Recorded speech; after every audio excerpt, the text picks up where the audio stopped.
Jadi begini Pak, seiring berkembangnya informasi di masyarakat sekarang ini, informasi digital, kami pun rakyat sekarang ini sudah belajar juga tentang masalah pandemi ini.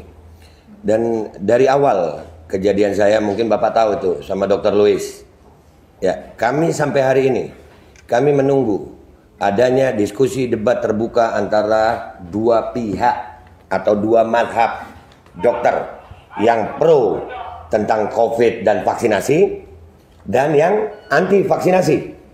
Ya, karena masing-masing punya data. Saya di sini berbicara, saya kira tadi saya ditemui oleh Pak Menterinya.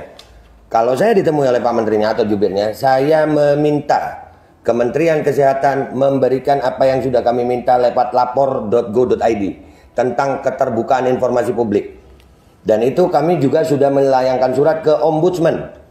Ombudsman juga akhirnya merekomendasi. Artinya di sini ada beberapa hal yang kami perlu pertanyakan masalah pandemi. Yang pertama masalah PCR, keakuratan PCR. Yang kedua masalah efikasi vaksin. Yang ketiga masalah kontrak vaksin pemerintah Indonesia dengan produsen vaksin.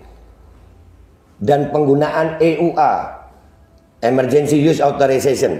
Kenapa harus dimandatorikan? Kenapa harus didaruratkan?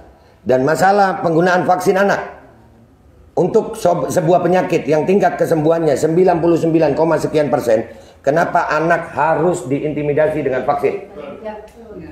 Anak Indonesia bukan anak yang penyakitan. Anak Indonesia anak yang sehat. Dan tidak sedikit Pak.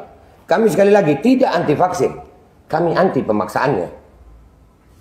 Andai kata vaksin ini dilakukan secara sukarela, kami tidak seperti ini Pak. Kami jadi curiga dengan isi vaksin justru karena adanya kebijakan-kebijakan yang merubah negara demokrasi Pancasila ini. Yang mana demokrasi Pancasila ini berbeda Tuhan, kita harus toleransi Pak.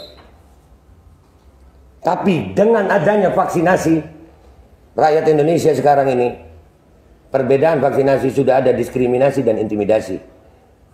Kami sudah sering Pak melihat kesian rakyat didatangi ke rumah-rumah dengan pakaian seragam tentara. Itu belum sakit udah sakit duluan, takut. Iya, kayak datengin maling. Loh, ini masalah vaksinasi mentinya.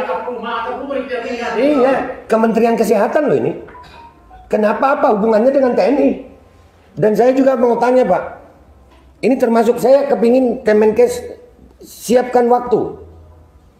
Kami mau diskusi debat terbuka dengan Kemenkes dengan data dan fakta, bukan hanya seperti ini. Siapkan waktunya, disiarkan untuk seluruh rakyat Indonesia. Kami akan datang dengan tim terbaik kami. Kami akan bongkar semua data kami. Dan silakan Kemenkes bantah. Dan saya menuntut hari ini ada perjanjian tertulis antara saya dan Kemenkes. Kapan waktunya, dan kalau nanti di diskusi debat terbuka itu kami salah, saya Babe Aldo bertanda tangan rela dipenjara seumur hidup karena telah mengacaukan kekacauan, menyebabkan kekacauan bagi seluruh rakyat Indonesia. Jadi itu yang saya tuntut. Saya tuntut adanya, kan kita di negara demokrasi Pak. Bapak menerima kami dengan baik, kami pun senang ini Pak. Alhamdulillah, ini yang kami cari dari beberapa waktu. Saya berteriak-teriak di medsos, tapi lucu Pak, saya berteriak di medsos bukannya dipanggil, tapi dibungkam. Medsos saya dihilangkan, bikin lagi, dibungkam lagi, bikin lagi. Kalau saya memang melanggar hukum dengan kalimat dan narasi saya, kenapa saya nggak dipanggil polisi? Kenapa pihak Kemenkes tidak mau memanggil saya?